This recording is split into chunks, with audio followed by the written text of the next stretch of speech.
अस्सलाम वालेकुम फ्रेंड्स, कैसे हैं आप सब। अल्लाह ताला से दुआ है कि आप सब खैरियत से हों। चैनल पर जो लोग नए हैं तो प्लीज़ सब्सक्राइब ज़रूर कर लीजिएगा और मेरे सब्सक्राइबर्स का हमेशा की तरह बहुत बहुत शुक्रिया। फ्रेंड्स, नीनू का सरप्राइज़ बिल आखिर झूठ में बदल ही गया। जी बिल्कुल, मैंने आप सबसे कहा था कि ये बंदी अगर जो है वो दुबई बताकर सऊदीया जाती है तो इसका मतलब है ये हमेशा की तरह झूठी थी, झूठी है। वो क्या एक पाकिस्तानी ड्रामा भी है जिसका ये आई थिंक जो है वो सॉन्ग है, टाइटल सॉन्ग है, क्या कहते हैं उसमें, झूठी थी मैं, झूठी हूँ मैं, झूठी ही रहूँगी। बड़ा प्यार से गाया हुआ है। मेरा ख़्याल से उस गाने से बड़ी इंस्पायर है नीनू।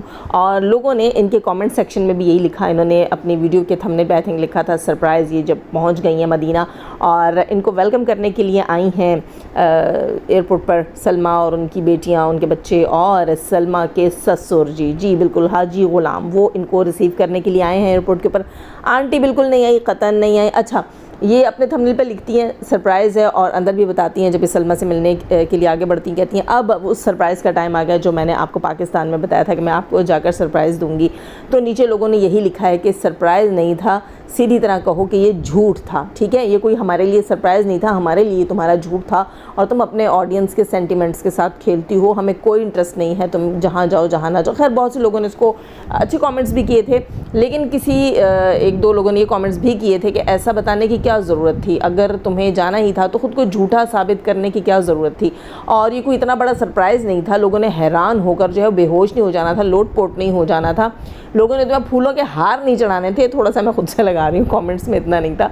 तो लोगों ने कहा कि भाई आप सच बता देती, आपका क्या जा रहा था, आप बता देती कि भाई मैं जो है वो दुबई के लिए कोशिश कर रही थी, नहीं मिला और मैं मदीना जा रही हूँ सदमाबाजी की तरफ। खैर जनाब, झूठी थी मैं, झूठी हूँ मैं, झूठी ही रहूँगी, वो तो रहेगा ही रहेगा नीनू के साथ। फिर भी बहुत सारी दुआएं हम देंगे, बेस्ट ऑफ लक कहेंगे। अपने छोटे से बच्चे को छोड़कर गई है और हैरत की बात है, ये बंदी बता रही थी कि मौसम ख़राब था और जहाज़ जो है वो भी उस टर्बुलेंस का शिकार हुआ। ये मोहतरमा भी बता रही थी, बड़ी हैरत हो रही थी हमें।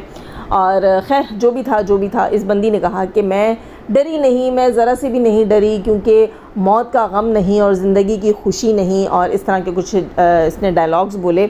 और इसने कहा बस मुझे ये था, जो होना है बस जल्दी हो जाए। हैरत की बात है, एक माँ अपना छोटा सा बेबी जो है वो छोड़कर जाती है, दूध पीता बच्चा छोड़कर जाती है और उसे मौत से डर नहीं लगता। माँ को मौत से कभी डर नहीं लगता, ये बात सच है। यहाँ नीनू ने सच कहा कि माँ को कि मुझे मौत से डर नहीं लगा, लेकिन वो मौत से डर सिर्फ माँ को नहीं लगता, उसका मौत की तरफ ध्यान ही नहीं होता, उसका कब्र, वो जहान, वहाँ की मंजिलों की तरफ ध्यान नहीं होता। फिर उसका ध्यान सिर्फ और सिर्फ अपने बच्चे की तरफ होता है कि मेरे बच्चे रुल जाएंगे, मेरा बच्चा रह जाएगा, मेरे बच्चे का क्या बनेगा, उसके साथ सबका बिहेवियर कैसा होगा, उसको ज़िंदगी में क्या मिलेगा क्या नहीं मिलेगा। उस माँ की आंखों में सिर्फ उसका बच्चा घूम रहा होता है। हैरत की बात है, ये बंदी कहती है कि सब कुछ हुआ जहाज़ में, यूँ हुआ वो हुआ, इसने एक स्टोरी बना दी। अब पता नहीं रियलिटी है नहीं है, जो उस फ्लाइट में हुए होंगे उनको पता होगा। लेकिन इस बंदी ने ये नहीं कहा कि उस वक्त मुझे मौत नहीं, सिर्फ मेरा बच्चा याद आया। खैर जनाब, अपसेट थी बच्चे को लेकर, ये भी हमने देखा। ये पहुंची है तो सदमाबाजी के गले लग लग के रो रही है, उसके बच्चों के साथ लग लग के रो रही है।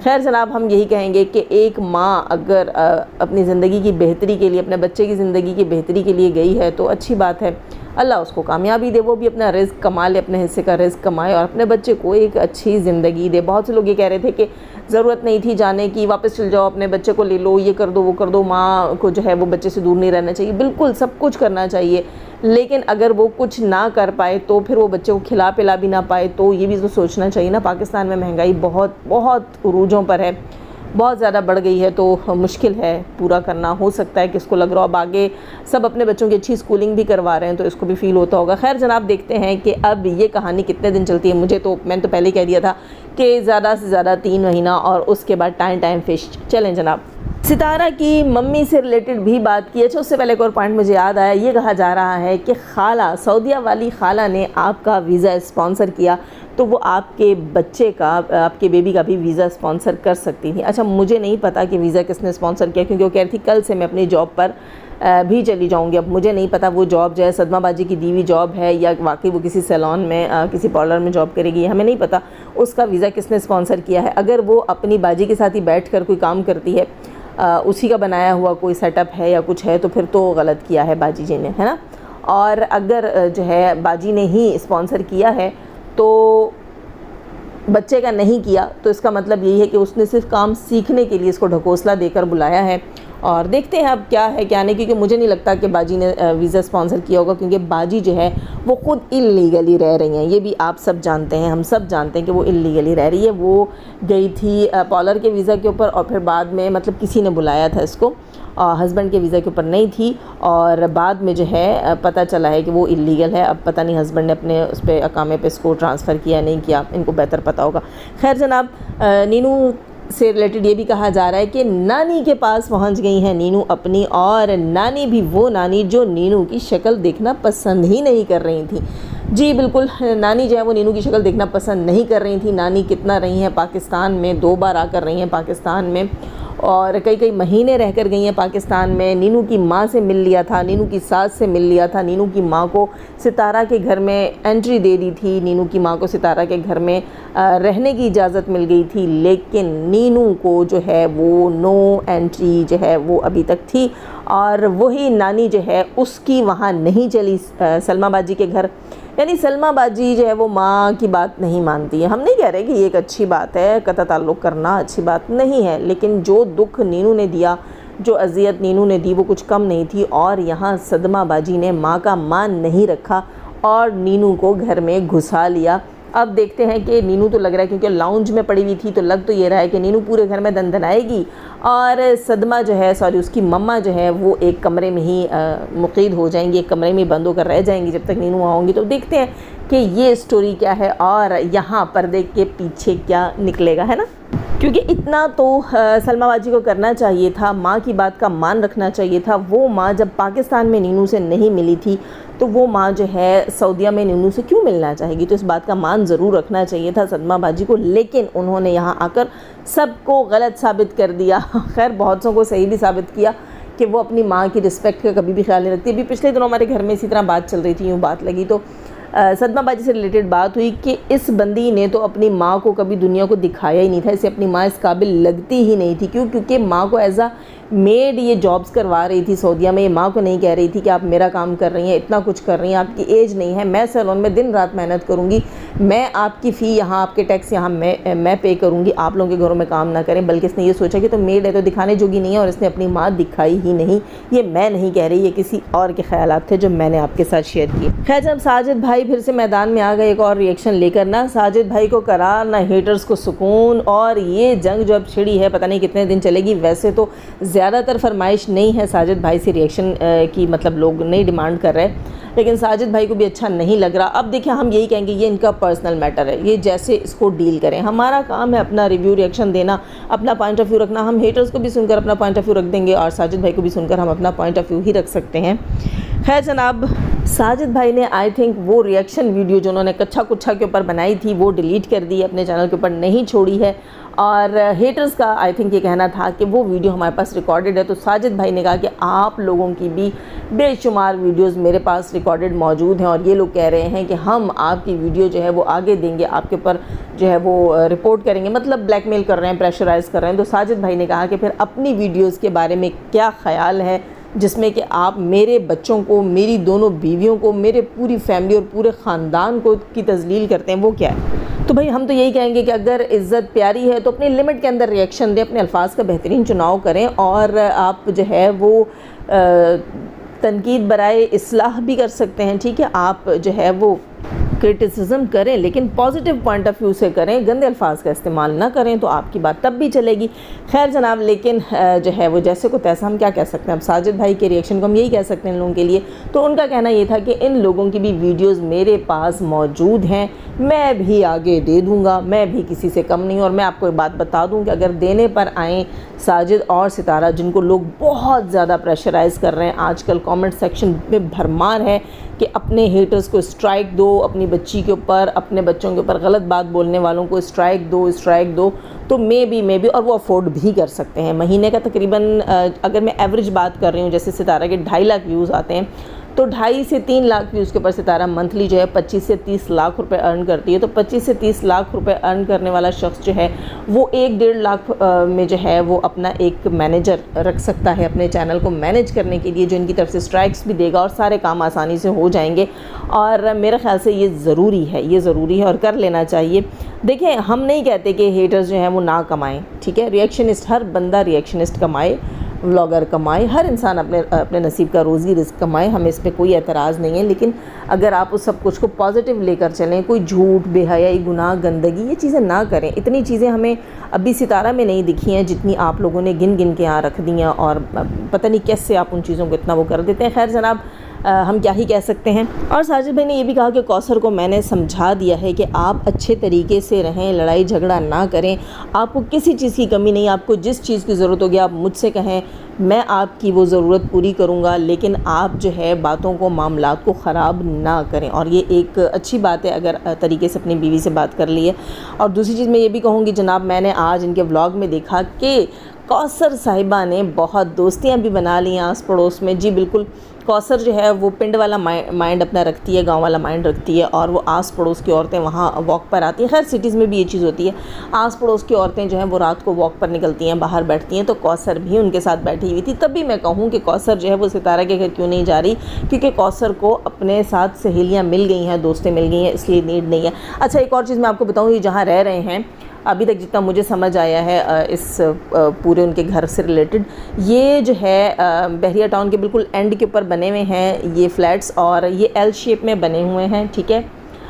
और इस फ्लैट में एक तरफ, मतलब जो थोड़ा जो है वो ज़्यादा आबादी की तरफ है, उस तरफ बाबर ने लिया है घर रेंट के ऊपर, और जो थोड़ा सा दूसरी तरफ है कम, मतलब सामने मैदान ही है, तो उस तरफ जो है वो ले रखा है साजिद भाई ने अपार्टमेंट, ठीक है। तो ये दोनों जो हैं एक ही जगह पे रह रहे हैं, एक ही लोकेलिटी में, एक ही एरिया में रह रहे हैं। लेकिन बाबर जो है वो ना इनके घर तक जाता है और ना जो है साजिद भाई जो वो अभी तक बाबर के घर, अपने घर से डायरेक्ट रास्ता इन्होंने नहीं दिखाया। हालांकि बाबर के घर से अगर सीधा सीधा जिस सड़क पे बाबर वॉक करते हुए दिखाता है, आगे जाते हैं, और आपने बाबर के व्लॉग में भी देखा होगा कि लेफ़्ट की तरफ मुड़ते हैं, वो जो लेफ़्ट पे मुड़ना है वहाँ उस एरिया में जो है वो साजिद भाई का व्लॉग है। वैसे वो फ्लैट्स सबको बहुत बहुत बहुत पसंद आए, मुझे भी बहुत ज़्यादा पसंद आए। मैं तो बाबर भाई से ये भी कहूँगी कि आपके घर के ऊपर के जो फ्लैट्स हैं आप कभी उनका भी विज़िट करवाएं। फ्लैट्स तो बहुत सारे वहाँ खाली पड़े हैं फ़िलहाल, तो आप उनका भी विज़िट करवाएं, क्योंकि लोग कह रहे थे कि ऊपर का फ्लैट ज़्यादा बेहतर है ऐसे एरिया में जहाँ जो है वो कीड़े मकोड़ों, सांप वगैरह का भी डर होता है। तो आपके बच्चे आप ऊपर का फ्लैट ले लें। तो बाबर भाई कह रहे थे कि बाहर फिर आपको लॉन नहीं मिलता, गार्डन नहीं मिलता। जी बिल्कुल मिलता है, अगर आप फिर फ्रंट पे नहीं होता आपका, लेकिन बैक पे होता है। बैक पे जितना प्लॉट जो है वो आपके घर के साथ लगता है, आप वो एरिया चंद फुट का रख सकते हैं। उसके बाद आगे पूरा ग्राउंड है, तो वो एरिया जो है वो ऊपर वाले पड़ोसी भी रख सकते हैं, इसमें कोई इशू नहीं होता। तो वो भी अपनी वेजिटेबल्स वहाँ लगा सकते हैं, अपनी गार्डनिंग कर सकते हैं, अपने कपड़े सुखा सकते हैं। हर कपड़े सुखाने की जगह तो ऊपर है, मेरा ख्याल है बैल्कनी बनी हुई थी, बाबर ने दिखाई थी। एक अच्छी सी लोकेलिटी है और एक हेल्दी जो है वो लाइफस्टाइल इस तरह से है कि धूप, रोशनी, हवा और सुकून सब कुछ है वहाँ पर। खैर जनाब, बात कर रही थी मैं सितारा यासीन से रिलेटेड। सितारा यासीन को मुंबई कह रही थी, कोलकाता डॉक्टर की जो डेथ हुई है, जो इंसिडेंट हुआ है, उससे रिलेट किया जा रहा है, और मुझे इस बात के ऊपर बहुत दुख हुआ, बहुत अफसोस हुआ। ठीक है, आपको सितारा नहीं पसंद, हमने तो 1000 बार बोला है, नहीं पसंद ना दो अपना व्यू, ना अपना टाइम ज़ाया करो, ना अपनी ज़िंदगी के इतने कीमती घंटे उसके ऊपर बर्बाद करो। वो औरत जो है वो तुम्हारे कैलिबर की नहीं है। तुम तो बड़े पहुँचे हुए लोग हो, बहुत हाई फाई लोग हो, हाई सोसाइटी के लोग हो, क्या एक अनपढ़ औरत की व्लॉगिंग देख रहे हो, है ना। एक तुम्हारे लिए तो एक चीप, घटिया, बदकिरदार और पता नहीं क्या कैसी कैसी औरत है, तो क्यों देखते हो, मुझे समझ नहीं आती। वो बदकिरदार औरत है, वो चीप है, वो घटिया है, और उसके गंदे करतूत हैं और पता नहीं क्या क्या है, वो सब कुछ है। लेकिन आप अपनी ज़िंदगी के बड़े कीमती 2, 2.5, 3 साल जो है वो उसको दे चुके हैं, और आप कहते हैं हमें अर्निंग भी नहीं करनी, हम तो कमा भी नहीं रहे हैं, तो पता नहीं फिर क्यों आप इतने वेले हैं। खैर जनाब, जो कुछ भी है, तो इस जो है वो जो हुआ है इंसिडेंट, उसको रिलेट किया जा रहा है सितारा के साथ। और मुझे हैरत हो रही है कि 2 मुल्कों की इस बात पर जो ऑडियंस है 2 मुल्कों की, उसकी इस बात पर कितनी बड़ी लड़ाई हो सकती है। हमेशा फितना पसंद किया इन औरतों ने, और बहुत दुख और अफसोस होता है जब ये कहती हैं, कोई कहती है मैं डॉक्टर हूँ, कोई कहती है मैंने जो मास्टर्स कर रखा है, कोई कहती है मैं फ़लाँ बहुत बड़े जो है वो इदारे में जॉब करती हूँ, कोई कहती है मैं फ़लाँ बहुत बड़ी पोस्ट के ऊपर हूँ।